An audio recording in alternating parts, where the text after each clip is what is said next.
Víte lidi, asi bych se měl trošku vyjádřit k tomu, co se teď kolem mě děje.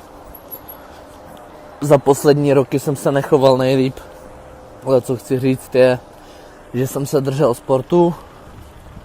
Prezentoval jsem můj rodinný klub Spable Gym.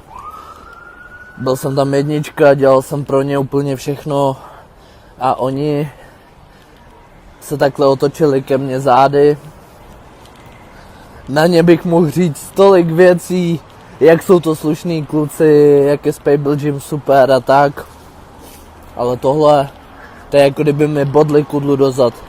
Jo, dělal jsem sračky, udělal jsem píčoviny, ale oni moc dobře ví, že už nějakou dobu jsem na správné cestě, jenom trénuju, nedělám kraviny a tohle byl prostě přešlap, který se neměl nikdy stát a já si ho odseru.